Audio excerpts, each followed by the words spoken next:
സിറിയയുടെയും ഇറാഖിന്റെയും ഇടയിലുള്ള ആ നാഷണൽ ബോർഡറിൽ വെച്ചിട്ടാണ്. അവിടെയാണ് അവൻ ആദ്യമായി പ്രത്യക്ഷപ്പെടുക. മസീഹു ദജ്ജാൽ ചെറുപ്പക്കാരനാണ്, ഷാബൻ, 40 വയസ്സിൽ താഴെ പ്രായമുള്ള അവസ്ഥയിൽ അല്ലാഹു അവനെ പിടിച്ചു വെച്ചിരിക്കുകയാണ്.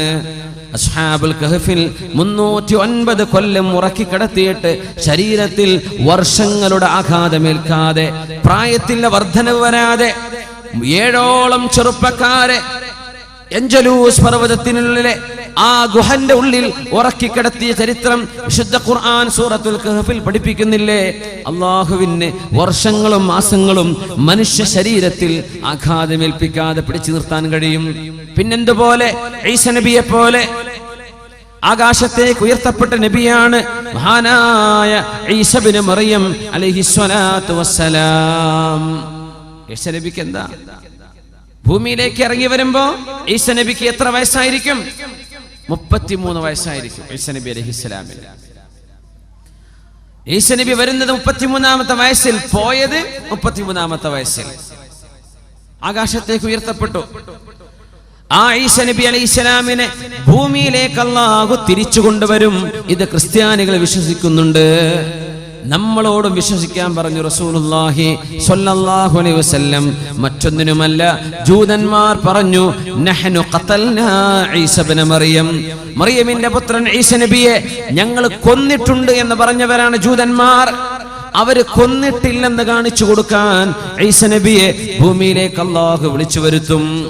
ക്രിസ്ത്യാനികൾ പറയും ഈസ നബി ദൈവപുത്രനാണ്, കുരിശിൽ തറക്കപ്പെട്ട ആളാണ്, ഈസ നബി ഞങ്ങളുടെ ആളാണ്. ത്രിയേകത്വത്തിൽ 3 ദൈവങ്ങളിൽ ഒരു ദൈവം ഈസ നബിയാണ് എന്ന് വാദിച്ച ക്രിസ്ത്യാനികളുടെ വാദം തെറ്റാണെന്ന് അവരെ തെളിയിച്ചു കൊടുക്കാനുമാണ് ഈസ നബി അല്ലാഹു ഭൂമിയിലേക്ക് ഇറക്കുന്നത്. ഈ 2 മതവിഭാഗങ്ങളല്ലാതെ, ഇസ്ലാമുമല്ലാതെ ലോകത്ത് വല്ല ചർച്ചയുമുണ്ടോ? ഈ സെമിറ്റിക് മതങ്ങളല്ലാതെ. ഇതിൽ ഇസ്ലാമിന്റെ കാഴ്ചപ്പാട് ശരിയാണെന്ന് ഈസ നബിയെ കൊണ്ട് പറയിപ്പിച്ച് ലോകത്തെ ക്രിസ്ത്യാനികൾക്കും ജൂതന്മാർക്കും ഹിദായത്തിന്റെ മാർഗം കാണിച്ചു കൊടുക്കാൻ പരിശുദ്ധ ഖുർആനിന്റെയും തിരുനബിയുടെ സുന്നത്തിന്റെയും അടിസ്ഥാനത്തിൽ ശറഇന്റെ വിധി നടത്താൻ വരുന്ന നബിയാണ് ഈസ ഇബ്നു മറിയം അലൈഹിസ്സലാം. ഈസാ നബി ആകാശത്തേക്കാ പോയത്, ആകാശത്തേക്ക് ഉയർത്തപ്പെട്ടു. എന്തേ ഈസ നബിക്ക് 33 വയസ്സെന്നാവുന്നത്? വയസ്സേറൂലേ? അതൊന്നും ഇനി ചോദിക്കാൻ പാടില്ല ഈ ആധുനിക കാലത്ത്. എന്തെന്നറിയോ? മേലോട്ട് പോകുന്തോറും സമയം കുറഞ്ഞു വരുന്നു. മാത്രമല്ല, സമയം റിവേഴ്സ് സഞ്ചരിക്കുമെന്ന് കണ്ടെത്തപ്പെട്ട കാലമാണിത്. സമയം റിവേഴ്സ് അടിക്കുന്നു, സമയം ബാക്കോട്ട് സഞ്ചരിക്കുന്നു. ഈസ നബി അലൈഹി ഇസ്ലാമിനെ കുറിച്ച് അല്ലാഹുവിന്റെ വചനം എന്താണ്? വമാ ഖതലൂഹു വമാ സ്വലബൂഹു.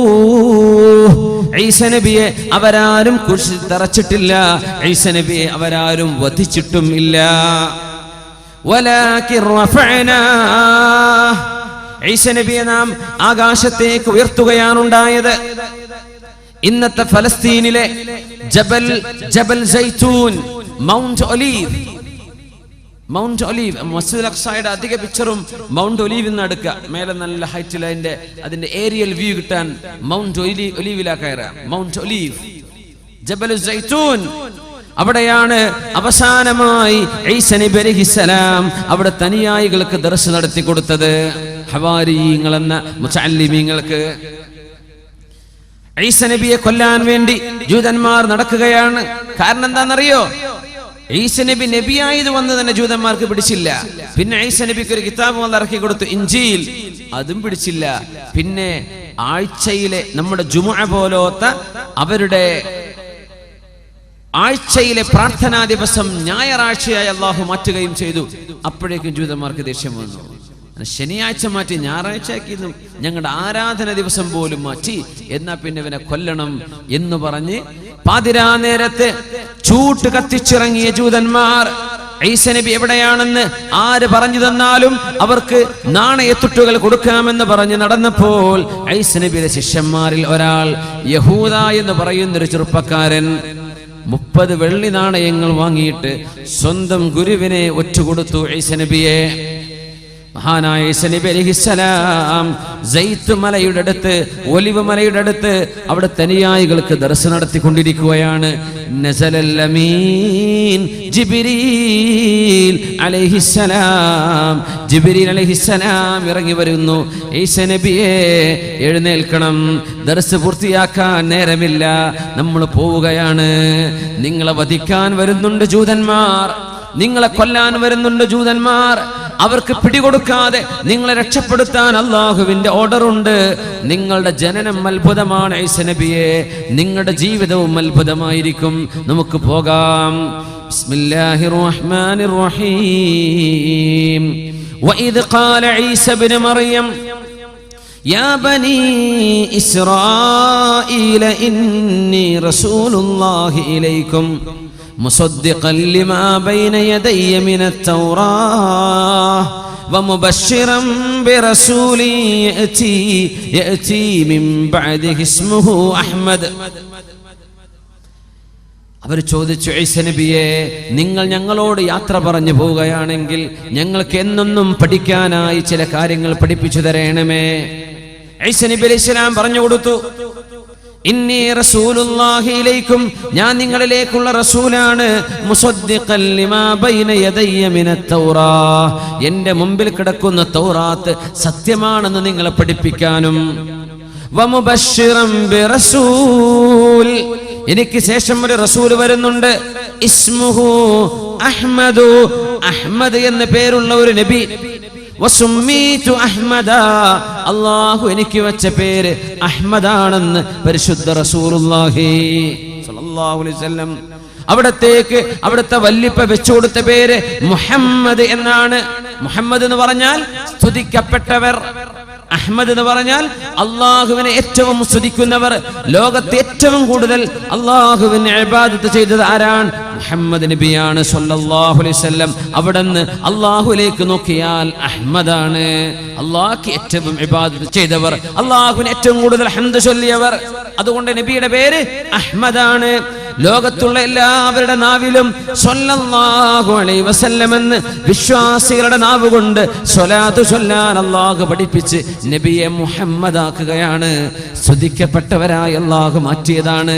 തങ്ങളുടെ രണ്ട് പേരാണിത്, മുഹമ്മദ്, അഹ്മദ്. ആ ഒരു മുഹമ്മദ് പ്രവാചകർ, അഹ്മദ് എന്ന നബിയുള്ള, അഹ്മദ് എന്ന പേരുള്ള മുഹമ്മദ് നബി വരാനുണ്ടെന്ന് നിങ്ങൾക്ക് സന്തോഷവാർത്ത അറിയിക്കാൻ വന്ന ആളാണ് ഞാൻ എന്ന മഹാനായ ഈസാ നബി അലൈഹിസ്സലാത്തു വസ്സലാം ശിഷ്യന്മാർക്ക് അവസാനം കൊടുത്ത ഉപദേശമാണ്. അങ്ങനെ പോയ നബിയ ഈസാ ഇബ്നു മറിയം അലൈഹിസ്സലാം. പോകും 33 വയസ്സ്.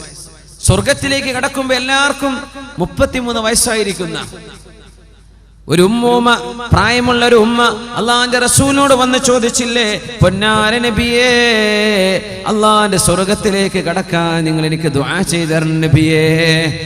തങ്ങൾ പറഞ്ഞു, പ്രായമുള്ള ഉമ്മമാരൊന്നും സ്വർഗത്ത് കിടക്കണില്ല. ഈ സ്ത്രീ വല്ലാണ്ടങ്ങ് വിഷമിച്ചു പോയി, അങ്ങോട്ട് കരഞ്ഞുപോയി. നബി തങ്ങൾ അവരെ വിളിക്കാൻ വേണ്ടി പറഞ്ഞു, ഇങ്ങോട്ട് വരീൻ. ഞാൻ പറഞ്ഞതേ നിങ്ങൾ സ്വർഗത്ത് പോകില്ല എന്നല്ല, സ്വർഗത്ത് പോകുമ്പോഴേ ഈ പല്ലൊക്കെ പോയ ഈ അവസ്ഥയിലൊന്നല്ല, നല്ല 1-ാം നമ്പർ ചെറുപ്പക്കാരിയായിട്ടാണ് നിങ്ങൾ സ്വർഗത്തിൽ കിടക്കുക. നിങ്ങളുടെ ഈ വാർദ്ധക്യത്തോടു കൂടെ സ്വർഗത്തിൽ കിടക്കൂല. തങ്ങൾ തമാശ പറഞ്ഞതാ സ്വല്ലല്ലാഹു അലൈഹി വസല്ലം. ഇന്നി ലഅംസഹു വലാ അഖൂലു ഇല്ലാ ഹഖാ. തങ്ങൾ പറയും, ഞാൻ തമാശ പറയും, പക്ഷെ ഞാൻ സത്യം പറയുള്ളൂ, നുണ പറഞ്ഞ് തമാശ പറയില്ല. റസൂലുള്ളാഹി സ്വല്ലല്ലാഹു അലൈഹി വസല്ലം. അപ്പോ സ്വർഗത്തിൽ കിടക്കുന്ന വയസ്സ് 33. അത് ആരുടെ വയസ്സാ? ഈസാ നബി അലൈഹിസ്സലാമിന്റെ വയസ്സാണത്. ഭൂമിയിൽ നിന്ന് ഉയരുമ്പോൾ 33 വയസ്സാണ്. എല്ലാവരും അങ്ങനെ ആയിരിക്കുന്ന. സ്വർഗത്തിലേക്ക് ആളെ കൊണ്ടുപോകണമെങ്കിൽ ഈ ലോകം അവസാനിക്കണം. എല്ലാവരും ഖബറിൽ വെയിറ്റ് ചെയ്യാൻ. ഒരുപാട് ആയിരക്കണക്കിന്, ലക്ഷക്കണക്കിന്, 10,000 മില്യൺ കണക്കിന് മുസ്ലിമീങ്ങൾ ലോകത്തിന്റെ എല്ലാ ഭാഗത്തും ഖബറിൽ കിടന്ന് വിശ്രമിക്കാൻ. ഖിയാമത്തായാലേ സ്വർഗത്തിലേക്ക് കടക്കാൻ പറ്റുള്ളൂ. ഖബർ സ്വർഗമാണ്. ഒന്നുകിൽ സ്വർഗമാണത്, തെറ്റ് ചെയ്ത ആളുകൾക്കോ അവിശ്വാസികൾക്കോ അത് നരകവുമാണ്. പക്ഷേ അള്ളാഹുവിന്റെ യഥാർത്ഥ സ്വർഗത്തിലേക്കും യഥാർത്ഥ നരകത്തിലേക്കുമുള്ള ആ രണ്ട് ഭാഗമാക്കി അള്ളാഹു മാറ്റി നിർത്തുന്നത് ലോകം അവസാനിച്ചതിന്റെ ശേഷമാണ്. അതുകൊണ്ട് ഒരുപാട് ആളുകൾ പടച്ചവനെ ഖിയാമത്ത് നാക്കിക്കൊണ്ട പടച്ചവനെ, ഞങ്ങൾക്ക് ഞങ്ങളുടെ നീ വാഗ്ദത്തം ചെയ്യപ്പെട്ട സ്ഥലത്തേക്ക് പോകാൻ കൊതിയാകുന്നു എന്ന് ഖബറിൽ കാത്തിരിക്കുന്ന ആളുകളുണ്ട്. അതുകൊണ്ടാ സംഭവങ്ങൾ ഒന്നിന് പിന്നാലെ മറ്റൊന്നായി ലോകത്ത് പുലർന്നുകൊണ്ടിരിക്കുകയാണ്. സ്വർഗത്തിലേക്കാവണമെങ്കിൽ ആ സംഭവങ്ങളൊക്കെ നടക്കണം, ഈ പറഞ്ഞതൊക്കെ നടക്കണം. ഈസ നബി അലൈഹിസ്സലാത്തു വസ്സലാം ഭൂമിയിലേക്ക് ഇറങ്ങി വരുന്ന നേരം, ഇറങ്ങി വരുന്ന സ്ഥലം എല്ലാം അല്ലാഹു പറഞ്ഞു. ഈസ നബിയുടെ ദൗത്യം നന്മ സ്ഥാപിക്കലാണ്. ഇവിടെ മുസ്ലിമീങ്ങളൊപ്പം നിന്ന് പരിശുദ്ധമായ മസ്ജിദുൽ അഖ്സയെ മോചിപ്പിക്കലാണ്, മസീഹുദ് ദജ്ജാലിനെ വധിക്കലാണ്. ആ സമയം മസീഹുദ് ദജ്ജാൽ അവന്റെ സർവ്വ മാജിക്കും ഉപയോഗിച്ച് ലോകത്ത് നടക്കുന്ന കാലമായിരിക്കും. മസീഹുദ് ദജ്ജാൽ വലിയ മജീഷ്യനാണെന്നാണ്, വലിയ മജീഷ്യനാണ്. നമ്മുടെ മുതുകാടൊക്കെ ചെയ്യുന്ന മാജിക് കാണുന്നില്ലേ, അതൊന്നല്ല. മസീഹുദ് ദജ്ജാലിന്റെ മാജിക്കിനും ഇതൊന്നും ഒന്നുമല്ല. മസീഹുദ് ദജ്ജാൽ എന്താ സ്റ്റേജ് മേലല്ല, അങ്ങോട്ട് നിന്നിട്ട് പെയ്യട്ടെ മഴ, അങ്ങോട്ട് പെയ്യാണ് മഴ. സിമെന്റ് ഇട്ട ഭൂമിയോടെ മുളക്കട്ടെ നെല്ല് എന്ന് പറഞ്ഞാൽ അവിടെ മുളച്ചു നെല്ലും ഗോതമ്പൊക്കെ. ഭൂമിന്റെ ഉള്ളിൽ നിന്ന് സ്വർണവും ഖനിയൊക്കെ വരട്ടെ എന്ന് പറഞ്ഞ തേനീച്ച തന്റെ റാണിന്റെ പിന്നാലെ പോണ പോലെ സ്വർണ്ണ ഖനികളൊക്കെ റോളുകളായി പിന്നാലെ ഇങ്ങനെ ഉരുണ്ടുകൊണ്ടിരിക്കുന്ന സുബ്ഹാനല്ലാഹ്. ലോകത്ത് സ്വർണം കൂടുതൽ കാണപ്പെടുന്നത് ഖിയാമത്തിന്റെ അടയാളങ്ങളിൽ പറയുന്നുണ്ട്. യൂഷികു അൻ തഹ്സിറൽ ഫുറാതു അൻ കൻസിൻ മിൻ ദഹബിൻ. സ്വഹീഹ് മുസ്ലിമിൽ കാണാൻ കഴിയും. യൂഷികു അൻ തഹ്സിറൽ ഫുറാത്ത് അൻ കൻസിൻ മിൻ ദഹബിൻ. ഇറാഖിലെ യൂഫ്രട്ടീസ് നദിയിൽ നിന്ന് സ്വർണത്തിന്റെ വലിയ ബ്ലോക്കുകൾ കാണപ്പെടും. കഉസ്തുവാനാത്തി ദഹബി. സ്വർണത്തിന്റെ വലിയ പില്ലറുകൾ യൂഫ്രട്ടീസ് നദിയിൽ നിന്ന് കണ്ടെത്താൻ പോകുന്നു എന്ന് പരിശുദ്ധ റസൂലുള്ളാഹി സ്വല്ലല്ലാഹു. അധിനിവേശ രാജ്യങ്ങളാണതൊക്കെ. അമേരിക്ക അടക്കമുള്ള രാജ്യങ്ങൾ കണ്ണുവെച്ചിരിക്കുന്ന പ്രദേശമാണത്. അവരുടെ റേഡിയോ സിഗ്നലുകൾ കണ്ടെത്താൻ പറ്റും ഭൂമിയിൽ എവിടെയാണ് സ്വർണമുള്ളത്. ഇറാഖിനെ ഇങ്ങനെ പിടികൂടാൻ കാരണം പോലും ഇറാഖിന്റെ ഉള്ളിൽ കിടക്കുന്ന സ്വർണത്തിൽ കണ്ണുവെച്ചുകൊണ്ടാണെന്ന് ചില പത്രങ്ങൾ എഴുതി വിട്ടിരുന്നു. യൂഷികു അൻ തഹ്സിറൽ ഫുറാത്ത്. തങ്ങൾ പറഞ്ഞു, മുസ്ലിമീങ്ങളെ നിങ്ങൾ ആരും അത് എടുക്കരുത് കേട്ടോ. ഇറാഖിന്ന് എന്ത് ചെയ്യണ്ട, ഈ സ്വർണം നമ്മളോട് എടുക്കരുത് എന്ന് പറഞ്ഞിട്ടുണ്ട് റസൂലുള്ളാഹി സ്വല്ലല്ലാഹു അലൈഹി വസല്ലം. നിങ്ങൾ തുടരുത്.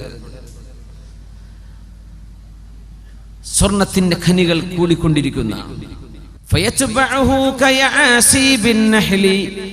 തേനീച്ചയുടെ റാണിക്ക് പിന്നാലെ തേനീച്ച കൂട്ടമായി പറക്കുന്ന പോലെ മസീഹുദ് ദജ്ജാലിന്റെ പിറകെ സ്വർണവും വെള്ളിയും അത് റോളുകളായി അവന്റെ പിന്നാലെ നടന്നുകൊണ്ടിരിക്കും. ജീവനുള്ള മനുഷ്യനെ മുമ്പിലേക്ക് കൊണ്ടുവന്ന്